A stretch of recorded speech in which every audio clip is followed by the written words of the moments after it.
The heart monitor beside my son suddenly started beeping faster. I looked up from the plastic hospital chair. Eli? My 7-year-old didn't move. The green line on the screen dipped hard, then jumped, then slowed again. I hit the call button beside the bed. Nothing. Hello? I called toward the hallway. Can someone come in here? The machine beeped louder. Before we continue, please hit the like button, subscribe to the channel, and turn on the notification bell for updates. A nurse walked past the doorway without stopping. She glanced at the monitor for half a second and kept moving. He's fine, she said casually. Those monitors glitch all the time. Then the line dropped flat. A single piercing tone filled the room. My entire body locked. No, no, no, Eli. I slammed the call button over and over until my thumb hurt. Nobody came. My son's lips looked pale under the fluorescent lights. His chest barely moved. I ran into the hallway barefoot, screaming for help while the flatline alarm echoed behind me. Every door stayed shut. Then a woman from another room rushed out holding her phone. What happened? My son, please. She ran into Eli's room ahead of me, looked at the monitor once, and her face changed instantly. That's not a glitch. We sprinted down the hallway together toward the nurse's station, and that's when I saw her. Rachel, the night nurse assigned to my son. Her phone was propped against a coffee cup while music played softly from the speaker. She was dancing in front of the station counter while 2 other staff members laughed nearby. Behind the music, I could still hear Eli's alarm. My scream came out raw enough to make one of the nurses jump. My son is dying. Rachel looked at us mid-spin, but instead of running, she finished the move first. For a second, I actually thought my brain had broken from panic. There was no way I was watching a nurse dance while my son flatlined down the hall. Then Rachel grabbed her phone fast, fumbling at the screen like she was trying to stop a recording. Finally, staff exploded into motion. 2 nurses rushed past me with a crash cart while Rachel followed behind them, suddenly acting panicked now that everyone was moving. I ran after them. When I reached Eli's room, doctors were already surrounding his bed. One shoved an oxygen mask onto his face while another climbed halfway onto the mattress doing compressions. "Mom, stay back," someone yelled. A nurse physically blocked me from getting closer. I could only see pieces of my son between moving bodies and hanging IV lines. His small arm. His sock hanging halfway off his foot. The flat green line flashing across the monitor. I started screaming Eli's name over and over until my voice cracked. Then I saw Rachel near the doorway. Not helping. Not touching equipment. She stood there shaking while staring down at her phone, deleting something. One of the doctors looked up sharply from Eli's bed. How long was he without intervention? He shouted. The room went silent for half a second. Nobody answered him. I sat outside intensive care wearing Eli's dried blood on my socks. The waiting room lights were dim, but nobody turned them off completely. Hospitals never really sleep. Machines beeped behind closed doors while exhausted nurses walked past carrying clipboards and coffee cups like this was just another normal night. For me, time had stopped the second that monitor went flat. I stared at the ICU doors until they finally opened. A doctor stepped out first. "Your son has a pulse again." My knees nearly gave out, but he's still unconscious, he continued carefully. "We're monitoring for oxygen deprivation." I nodded like I understood what that meant, but all I could hear was pulse again. Alive. Barely. A few minutes later, Rachel approached me holding a tablet against her chest. Her scrubs had been changed. Her makeup was touched up, like the last hour had never happened. "The monitor malfunctioned," she said softly. "These systems can sometimes delay alerts." I looked up at her so fast she stopped talking. You told me he was fine. Her expression tightened for half a second before smoothing out again. And our team responded immediately once his condition changed. Immediately. I almost laughed hearing that word. Before I could answer, the woman from down the hall sat beside me. She introduced herself quietly as Denise. I heard the alarm for a while before you screamed, she whispered once Rachel walked away. How long? Denise hesitated. Long enough that I noticed it from my room. I felt cold all over again. She leaned closer. I also saw that nurse earlier tonight. She kept filming dances near the station between rounds. I looked toward the hallway where Rachel had disappeared. Part of me wanted to believe Denise was wrong. Hospitals were supposed to protect people. Nurses were supposed to run toward emergencies, not away from them. But then a senior administrator entered the waiting room wearing a calm corporate smile. I'm Mr. Talbert from Patient Relations, he said, sitting across from me. We understand this has been traumatic. Traumatic. Like my son almost dying was an inconvenience they needed to manage. I want the security footage, I said immediately. From the hallway. Right now. His smile faded instantly. That material requires legal authorization, so there is footage. It's hospital policy. I watched his entire tone change the second I mentioned cameras. That was the moment something inside me shifted. This wasn't just panic anymore. They were protecting themselves. Mr. Talbert stood. I strongly advise against escalating misunderstandings while your son is still receiving care. Misunderstandings. I sat there speechless while he walked away.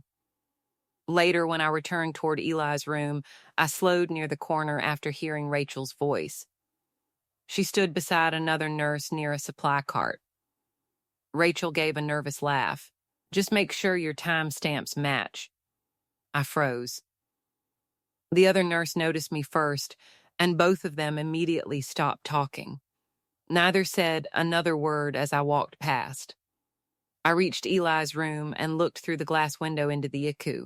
My son lay motionless beneath a web of wires and monitors, and for the first time that night, I realized this may not have been an accident at all. By sunrise, I was sitting in my car in the hospital parking garage recording myself on my phone because I didn't know what else to do. My hands shook so badly I had to restart 3 times. My son flatlined last night, I finally said into the camera. And I think the staff ignored it. Even hearing myself say it out loud sounded impossible. I almost deleted the video immediately. Then my phone buzzed. It was Denise. She sent a short clip with one message underneath. You need to save this before they erase everything. I opened the video. The footage was shaky, clearly recorded from down the hallway outside her room. I could hear the flatline alarm screaming in the background before the camera turned the corner toward the nurse's station. Rachel was dancing. Actually dancing.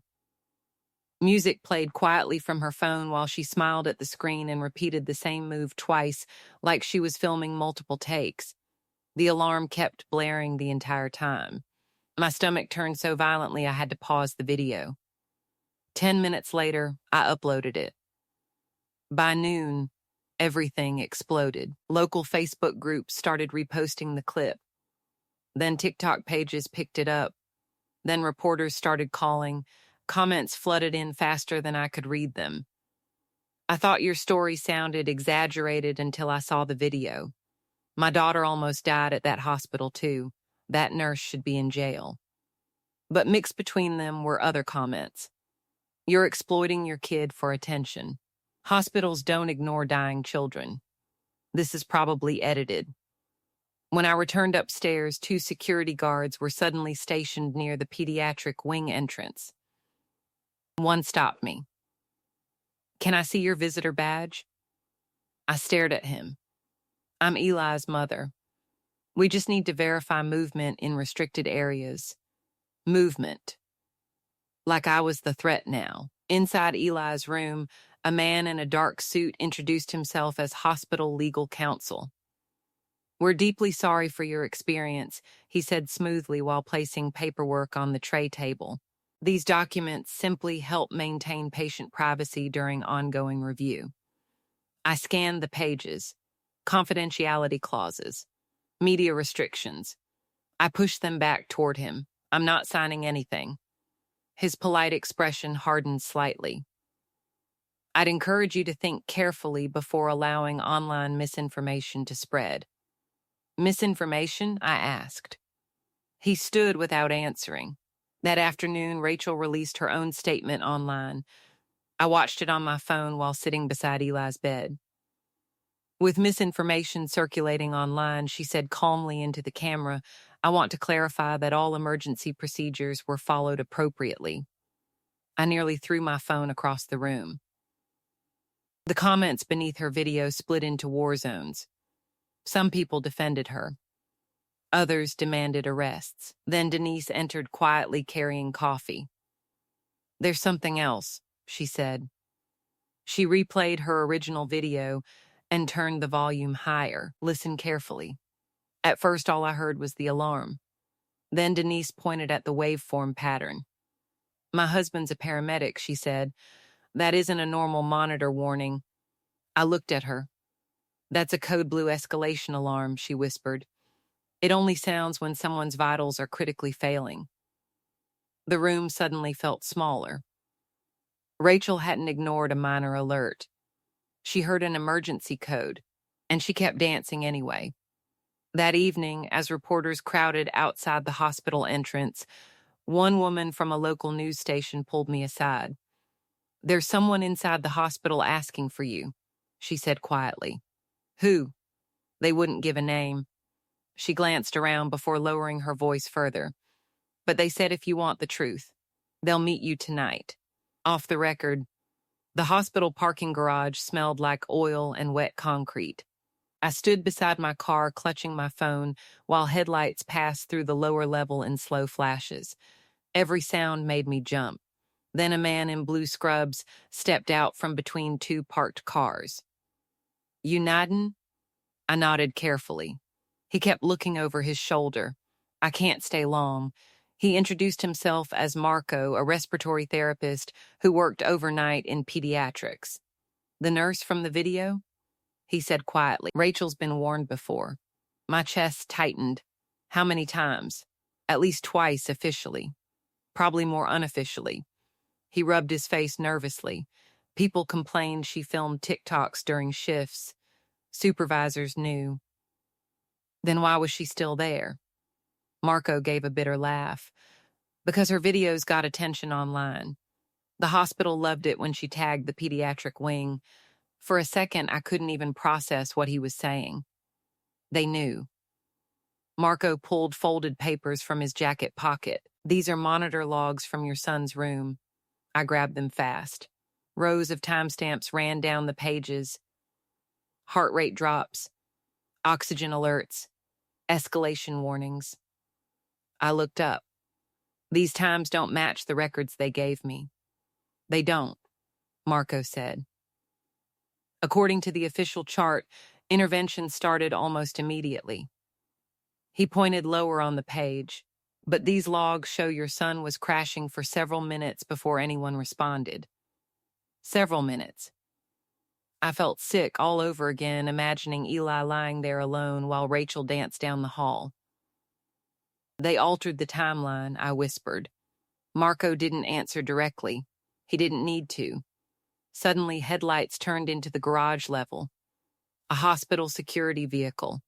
Marco stepped backward immediately. I have to go. Wait. If they know I talked to you, I'm done. He disappeared through a stairwell door before security rounded the corner. I shoved the papers under my jacket just as the vehicle slowed near me. You okay down here, ma'am? The guard asked, just getting air. He studied me for a second too long before driving off. Back upstairs, the pediatric EQ felt quieter than before. When I entered Eli's room, his eyes were finally open. Weak. Confused. But open. I rushed to the bed so fast I nearly tripped over the IV line. Hey, baby, I whispered, grabbing his hand. His fingers curled weakly around mine. For a moment, neither of us spoke. Then Eli looked toward the monitor beside him. "Mom? Yeah?" His voice cracked softly. "Why didn't anyone come when I called?" I closed my eyes hard enough to stop myself from breaking apart in front of him. Because he remembered. He remembered being alone. That question stayed in my head the rest of the night. Around midnight, chaos suddenly erupted outside the ICU. Doors opened. Staff started whispering. 2 police officers walked past the nurse's station, followed by investigators carrying evidence cases. My stomach dropped instantly. For one horrible second, I thought they were coming for me. Then one investigator held up a document. "We need access to staff communication records and all device logs from overnight personnel." Nurses began looking at each other nervously. A few minutes later, Rachel appeared at the far end of the hallway, surrounded by hospital security. Gone was the confident woman from her public statement. Now she looked pale, cornered. She kept her face turned away from nearby cameras as security escorted her toward a side exit. But when she passed my doorway, she glanced at me. Her eyes looked terrified. Then she whispered something so quietly I almost missed it. "You have no idea what they told me to do." Before I could respond, security pushed her forward, and she disappeared down the hallway. I stood there staring after her. And for the first time, I realized this entire hospital might be hiding something much bigger than one nurse ignoring a monitor. The investigation lasted 11 weeks. By the second week, state health officials had taken over part of the hospital review. Reporters camped outside the building every morning. Parents started sharing their own stories online about unanswered call buttons, ignored alarms, delayed medications. What happened to Eli stopped looking like one isolated incident. Then the subpoenas started uncovering everything. Rachel had been filming TikTok videos during overnight shifts for months. Investigators recovered deleted drafts, scheduled uploads, and dozens of clips recorded inside restricted hospital areas. Some had been filmed only feet away from patient rooms. But the worst part wasn't Rachel. It was how many people already knew. Internal emails showed supervisors had repeatedly received complaints about her phone use. One charge nurse warned management that Rachel was too distracted by social media during patient monitoring. Another staff member reported hearing alarms continue while Rachel filmed videos at the station. Nothing happened, because Rachel's account had gone viral several times. Hospital marketing staff had even reposted one of her dances months earlier to the pediatric wing's social page. The hospital denied it publicly at first. Then investigators recovered the deleted TikTok draft from the night Eli flatlined. I had to watch it during legal proceedings. The courtroom stayed completely silent as the video played on a monitor. Rachel smiled into the camera while music played softly from her phone. Behind the music, I heard it. The code blue alarm. Constant, loud, impossible to miss. Then my own voice entered the recording from somewhere down the hallway, screaming for my son. Rachel glanced off camera once, hesitated, then kept dancing another few seconds before reaching for the phone. I broke down before the clip even finished. Denise grabbed my hand beside me while I cried so hard I couldn't breathe properly. Across the courtroom, Rachel stared downward without moving. Audio experts later confirmed the alarm had already escalated into a critical emergency while she continued recording. But the investigation uncovered something even worse after that. Hospital administrators had altered response time documentation before sunrise the same night Eli nearly died. Digital records showed timestamps being edited from administrator accounts after the emergency. That explained Rachel's final words to me in the hallway. "You have no idea what they told me to do." She hadn't acted alone. The fallout came fast after the evidence became public. Rachel lost her nursing license permanently and was charged with criminal negligence. 2 administrators resigned before disciplinary hearings could begin. Several overnight staff members were suspended for falsifying documentation. The hospital paid a massive settlement to our family and entered mandatory state oversight for patient safety violations. More families came forward every week afterward.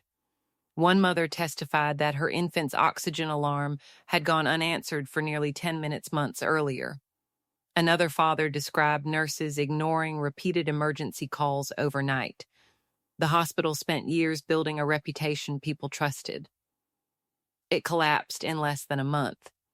And somehow, through all of it, Eli survived. His doctors later told me he came dangerously close to permanent brain damage from oxygen loss. For weeks after coming home, he woke up crying whenever he heard electronic beeping sounds. Sometimes he still grabbed my arm in the middle of the night asking, "You'll come if I call you, right?" Every single time I answered immediately, "Yes, always." The strangest part was how people treated me differently afterward. At first, I was dismissed as an emotional mother overreacting under stress. Online strangers accused me of lying. Hospital staff talked around me like I didn't understand what I saw.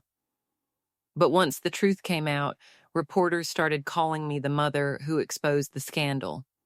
Patient advocacy groups asked me to speak publicly. The same hospital that once tried to silence me now had executives apologizing on live television. Months later, Eli finally returned home full-time. He still needed follow-up appointments for his heart condition, but he could run around the apartment again, laugh again, fight bedtime again. I installed a small heart monitor beside his bed anyway. Some nights I still wake up just to check his breathing. But one thing changed permanently after that night. I stopped apologizing when something felt wrong. Because the night they ignored my son's heartbeat was the night I stopped trusting silence.